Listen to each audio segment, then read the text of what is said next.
Hello and a very warm welcome to all our viewers in Nigeria and around the world to the Global AM News coming to you live from Abuja, Nigeria's capital. I am Muyi Agbofwegbe, reminding our viewers that Global Television is on DSTV channel 365 and Star Times channel 276. The Academic Staff Union of Universities ASU has declared a 2-week warning strike across public universities in Nigeria. The announcement was made by the national president of the union, Professor Chris Piwuna, at a press briefing in Abuja. The latest standoff between the university lecturers and the federal government comes despite ongoing negotiations aimed at averting another round of industrial action in the nation's tertiary institutions. The federal government has also, in response to this warning of strike action, threatened to no work, no pay policy on its own part. We'll continue to monitor the development for you. And now to a different story. President Bola Tinubu has departed Abuja for Rome to participate in the Akaba Process Heads of States and Government meeting, focusing on the worsening security situation in West Africa. According to presidential spokesman Bayo Onanuga, the president will hold bilateral talks with world leaders to strengthen regional cooperation against terrorism and cross-border threats. The meeting, co-chaired by Jordan and Italy, will also address online radicalization and maritime insecurity, bringing together African leaders, military chiefs, and international partners. The presidency says President Bola Tinubu's recent pardon of 475 convicts was guided by principles of mercy, justice, and humanitarian consideration. Presidential advisor Bayo Onanuga said the decision followed recommendations by the Presidential Advisory Committee on the Prerogative of Mercy, chaired by Justice Minister Lateef Fagbemi. Those pardoned include inmates who showed remorse, acquired vocational skills, or served lengthy sentences, among them former lawmaker Farouk Lawan, and 2 inmates granted full pardon. As the world celebrates the International Day of the Girl Child, attention once again turns to the progress and persistent challenges facing girls in Nigeria, from education and empowerment to confidence and societal expectations. Global Television's Priscilla Obasi reports on how mothers, mentors, and communicators can help raise a new generation of confident and capable girls.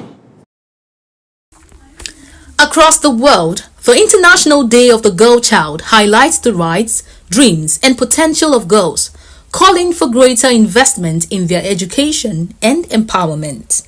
In Nigeria, where millions of girls still face cultural and economic barriers, the conversation continues around what more can be done. When asked how mothers can raise confident daughters in today's society, one respondent said mothers must lead by example, showing confidence, strength, and independence that their daughters can emulate.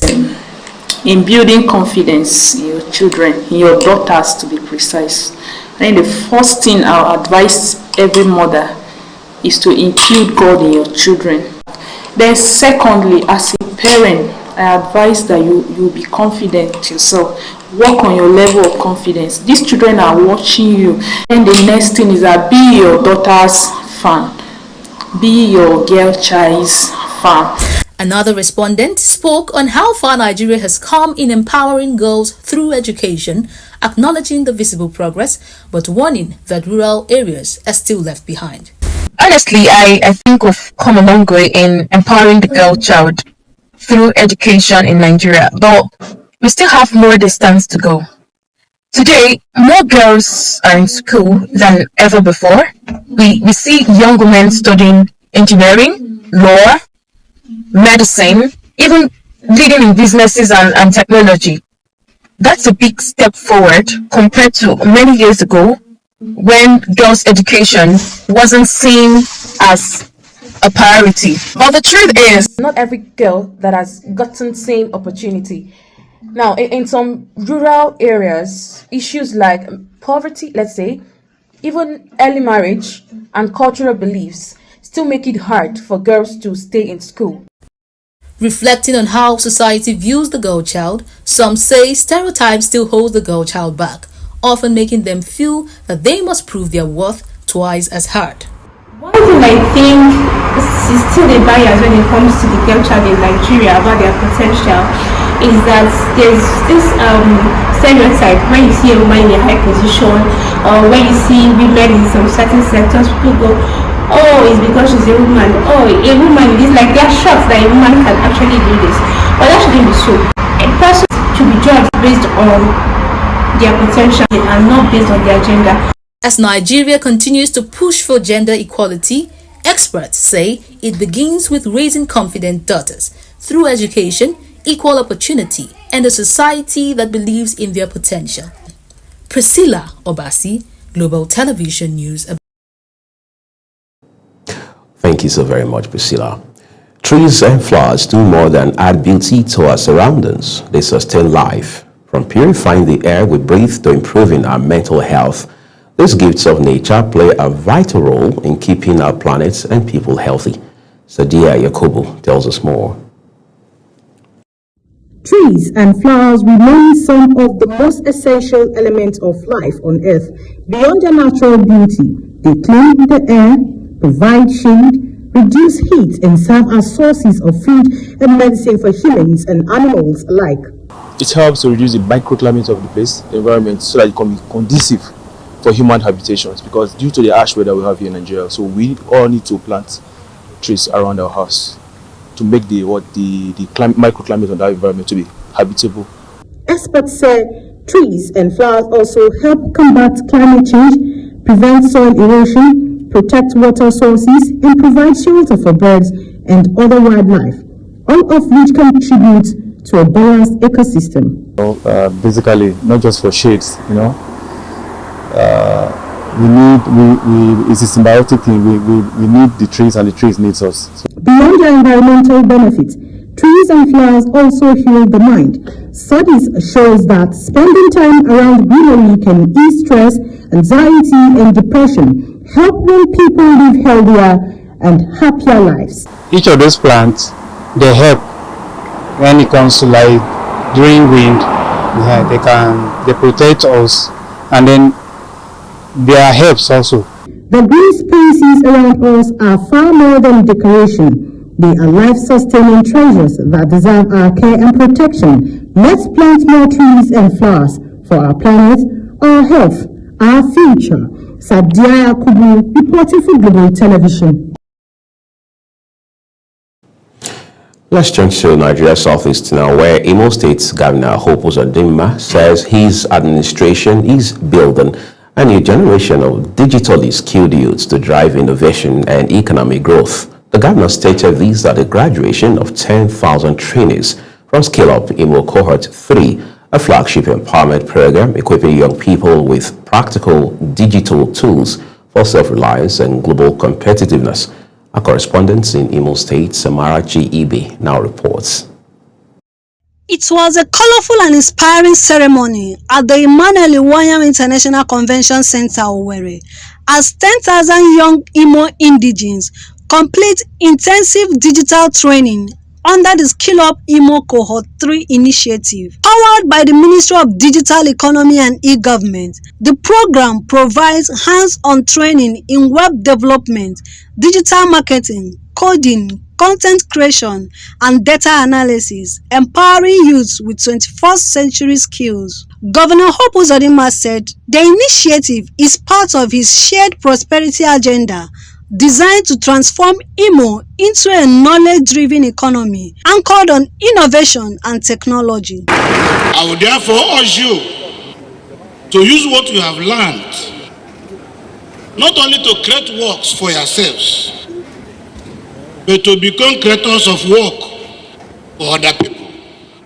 The Minister of Education, represented by Dr. Mrs. Olodi, commended the state government for taking practical steps to complement federal government's efforts in digital learning and urged other states to adopt the Imo. The Federal Ministry of Education under his leadership remains fully committed to supporting every state in driving the skills revolution. Commissioner for Digital Economy and E-Government, Dr. Chimezi Amadi said the program is preparing Imo youths to compete favorably in the global digital marketplace. With this cover 10,000 more Imo youths are graduating, bringing total to an astonishing 50,000 trained digital citizens, young people empowered. Partners from US Mark, one of the global collaborators, applauded the Imo State government for sustaining investments in youth development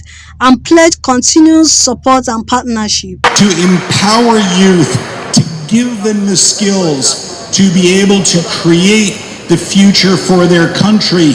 Don't let us down. For many beneficiaries, the Skill Up Imo initiative is more than just training.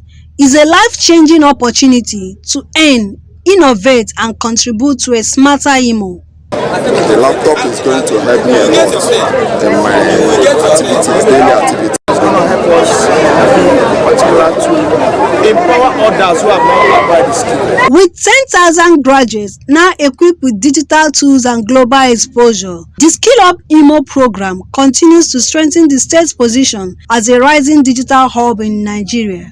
From Owerri, Amarachi Ibe reporting for Global TV News. We're watching the live broadcast of the AM News here on Global Television. When the rest of the broadcast returns, Cameroon goes to the polls to elect a president as incumbent Paul Biya seeks its term in office. We have those details from the foreign scene as well as other stories from business and sports for you. Do stay with us.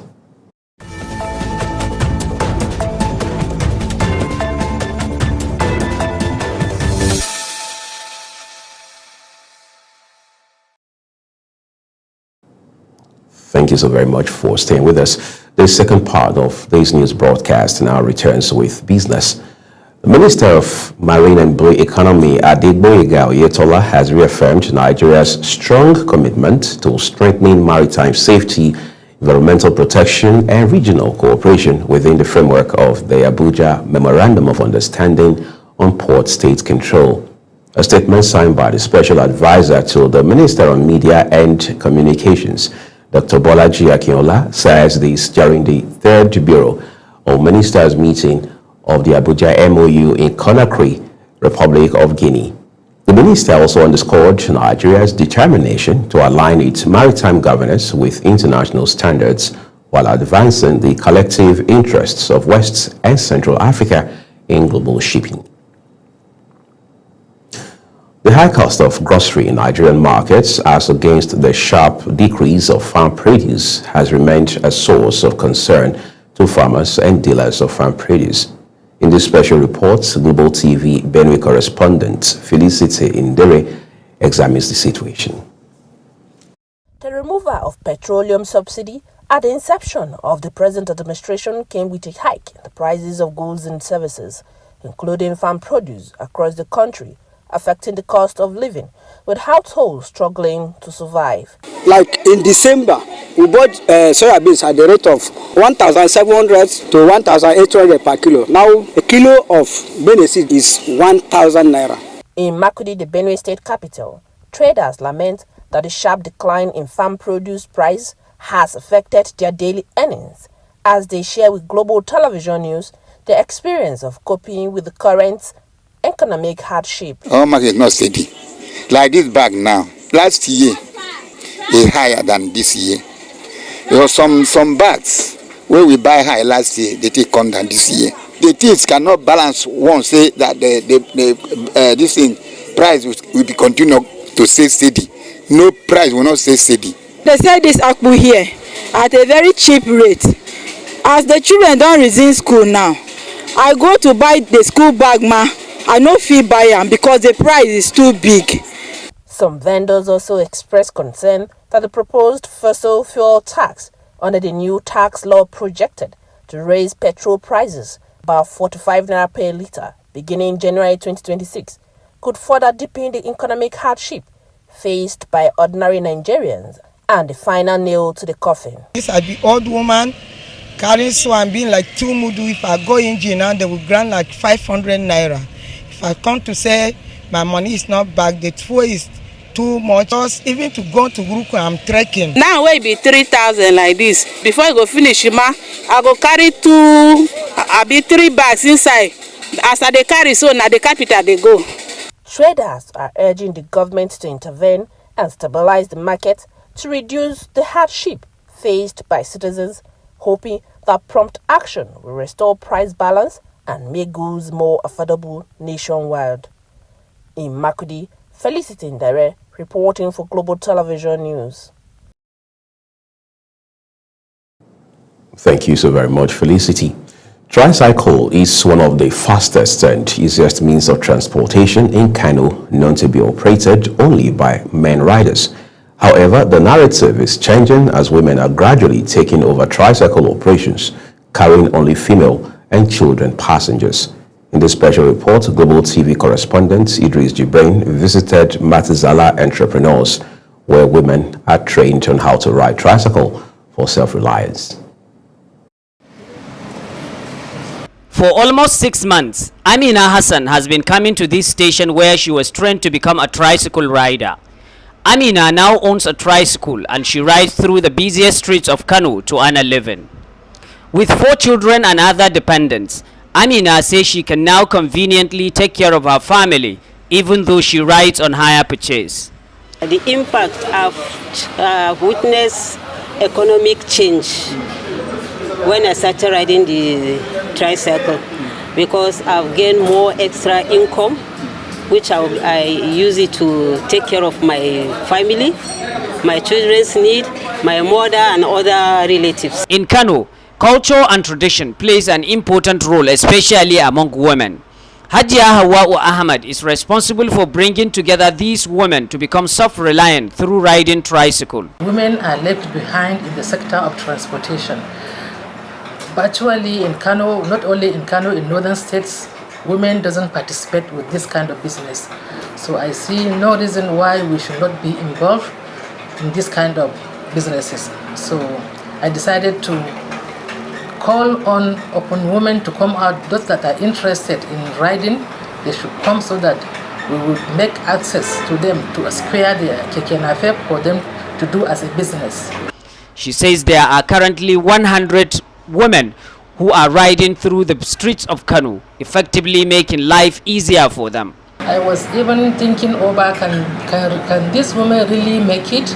Can they be able to do with the all passengers? You know, Kano is a busy state, but to God being him the glory, these women are really making it. But we have undergone so many training for them to get rid of everything that they will encounter. Although lots of women have now become riders of tricycle, but the inability of government to intervene is threatening the effectiveness of these women to pursue their dreams to the logical conclusions. From Kano, Idris Jibrain, Global Television News. Let's now turn to stories beyond our shores. Mali has imposed visa bond requirements on United States citizens identical to those Washington placed on Malian travelers in a tit-for-tat response to moves that its government has condemned as a violation of bilateral agreements. The Foreign Ministry in Bamako announced the reciprocal measures after the United States began requiring Malian nationals seeking business or tourist visas to post hefty bonds of between $5,000 and $10,000 starting on October 23rd. Mali said the United States program breaches a 2005 accord guaranteeing long-term visa access between the two nations and vowed to apply the same financial barriers to U.S. passport holders under the principle of reciprocity. Cameroonians have headed to the polls as 92-year-old President Paul Biya seeks an 8th term, extending over 4 decades in power. Biya faces 11 opponents, including former Minister Issa Chiroma Bakri, whose campaign has drawn youthful crowds in contrast to Biya's muted presence. Mukhtar Kasim now reports. Polls opened early Sunday across Cameroon, with long queues forming in major cities and quiet polling units in conflict-hit English-speaking regions. Paul Biya, who was president and has been in power since 1982, faces 11 challengers, among them 79-year-old Isa Chiroma Bakari, whose campaign has drawn unexpected enthusiasm, especially among young voters calling for change. Now, despite high employment and poverty affecting millions, many remain cautious about confronting the deeply entrenched system. Observers say the campaign has been livelier than usual, with some hinting at the possibility of surprises. Still, opposition voices argue that years of state dominance make any real upset unlikely. Now, as ballots are cast and counted, Cameroonians wait to see if this election signals continuity or the faint stirring of change. The Constitutional Council will announce the result by October 26. Mukhtar Kasim, reporting for Global Television News.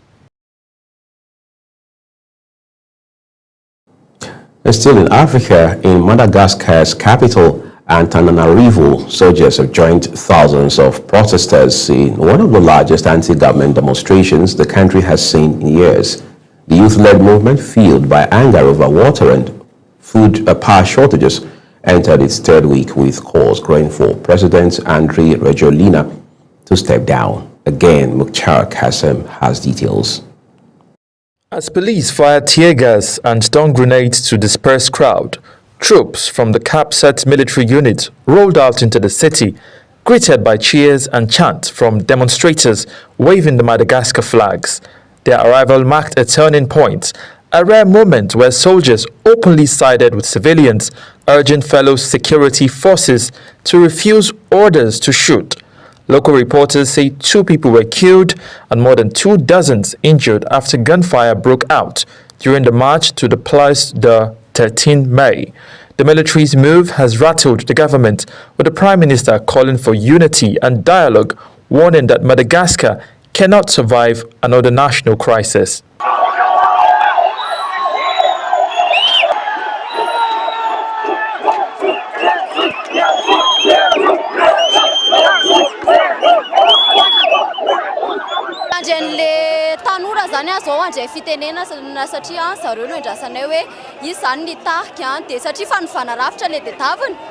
Now, as night fell over Antananarivo, gunfire still echoed through the streets, even as protesters sang and waved flags in defiance.